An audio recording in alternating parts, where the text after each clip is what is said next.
is no boring Las Vegas convention. It's the American Express Publishing Luxury Summit, which is like the G20 meeting of the luxury world, when the global brain trust comes together once a year to talk, hang out, and maybe drink a little. We're here to grill them, get some insights and some predictions about what's going to come up in the next year and beyond. We think that this shift in spending power in luxury in particular is moving from developed to emerging.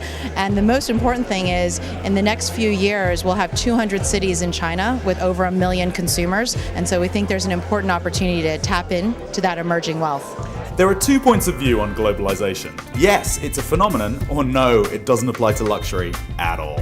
I'm a big anti-globalization person. What's luxurious in Morocco is not what's luxurious in Madrid. And what's luxurious in Paris is not the same luxury as in Cape Town. The luxury consumer in Russia is very similar to the luxury consumer in China and the luxury consumer in Buenos Aires, for example. Depends on what brands they've been exposed to. But since these people travel constantly and consistently, even the brands that they can't get in their own countries, in their own hometowns, they can go out and they will experience them in other places around the world. There's been a lot of talk about connoisseurship, a sort of tell me why moment, when people want to know why they should spend. Talk to me about that, how that factors for you. Do you think that's important? I think it's more important than ever to justify the value of a purchase. I think the tagline of where we're living right now is value and values. And so we've got to convince people why it's worth it. It's no longer enough to just say I'm going to indulge. It has to be worth something to me. It has to be a story I'm going to retell. More than connoisseurship, it's about specialization. What kind of shopper are you? Which brands define you? They were telling me, about the consumer being so much more precise in how they go about, purchasing their products. More questions, digging deeper in. It's, price is just the beginning point. Then they want to dig in and get more detail. The term authenticity was constantly bandied about. Great word, but what does it really mean? But authenticity, to me, is tied to Saks' level of service and a value in what an Hermes Birkin bag is value. There are some winners and losers, and those that have been most authentic to their luxury heritage, I think, are the ones that will win long term.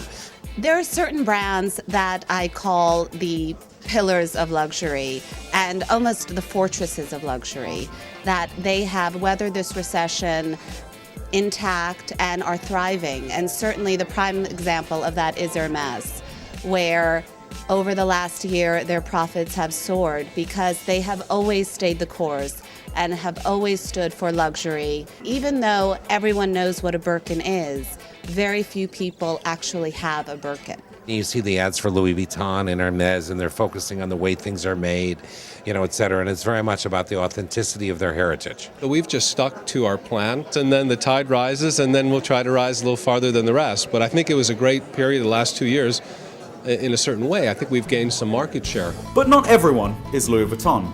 Other brands have used the last 2 years as a time to innovate.